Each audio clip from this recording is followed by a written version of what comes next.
Hello class. Today we're going to continue our discussion about parallelograms, and we're going to move on to special parallelograms. And special parallelograms, the ones that we're going to talk about, you already have experience with.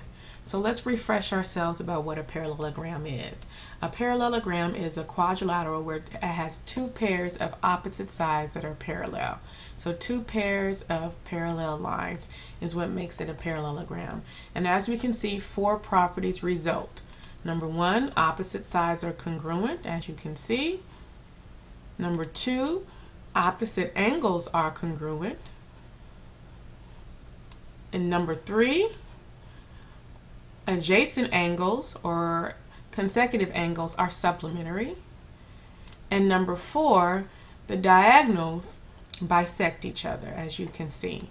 So those are the four main things we talked about last video.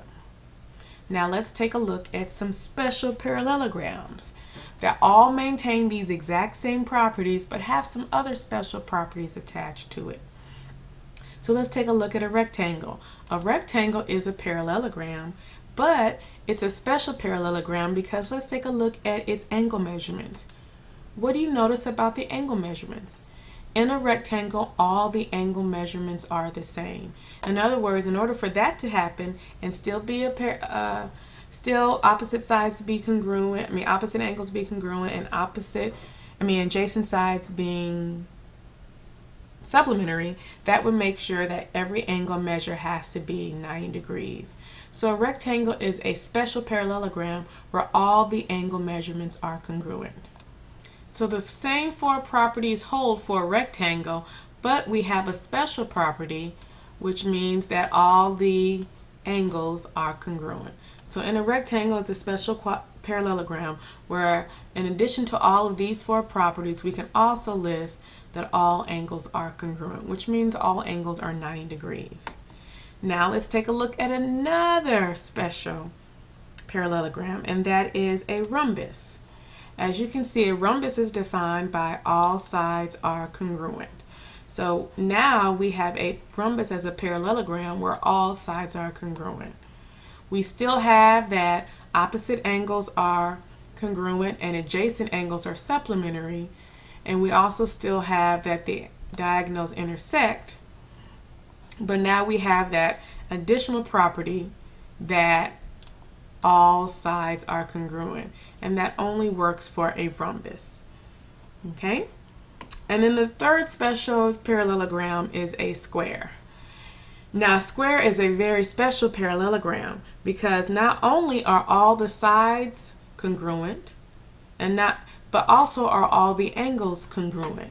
So it still holds the same four properties that every parallelogram has, but we have additional property that all the sides are congruent and all the angles are congruent. Well, that means that a square is both a rectangle and a rhombus, because in a rectangle all angles are congruent, and in a rhombus all sides are congruent. So in a square, all sides and all angles are congruent, which means a square is not only a parallelogram, but it's also a rhombus and a rectangle at the exact same time. Well, now let's take a look at the diagonals of a rectangle.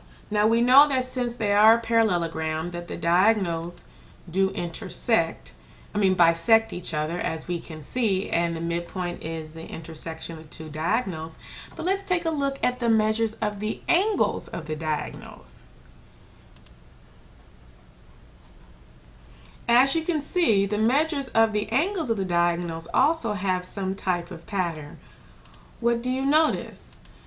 We notice that the measure of the angles of the diagonals are opposite angles are congruent. Well, that's not really special, but let's take a look at the length of the diagonals.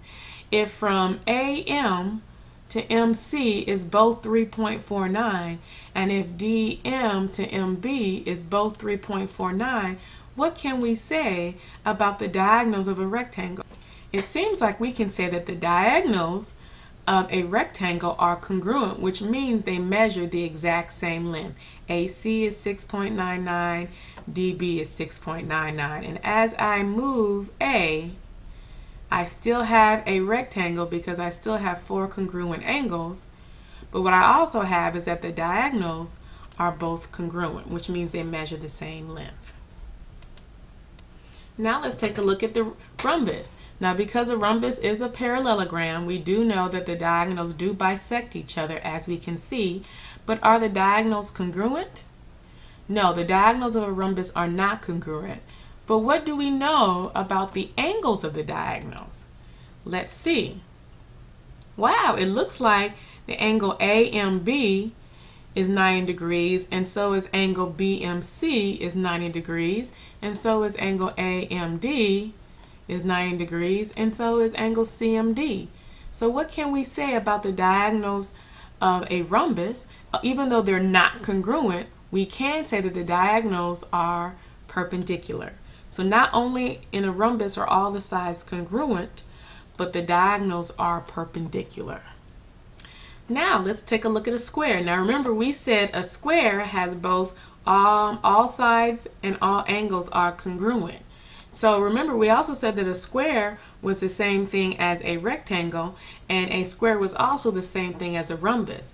So we remember that in a rectangle the diagonals are congruent, and in a rhombus the diagonals are perpendicular. Let's see if the same holds for this square. So let's take a look at the length of the diagonals. Yes, they still bisect each other, but look, the diagonal AC is the same length as the diagonal BD, which means the diagonals are congruent. The diagonals are congruent in a square as well as in a rhombus. And let's take a look at the angles formed by the diagonals. As we can see, the angles formed by a diagonal are all 90 degrees, which means the diagonals are also perpendicular. So since a square is both a rectangle and a rhombus, then the square has the same properties as a rectangle, which means all angles are congruent and all diagonals are congruent. I'm sorry, in a rectangle. Sorry, in a rectangle, the diagonals are congruent.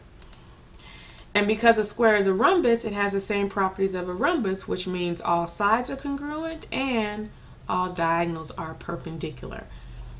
And that is it.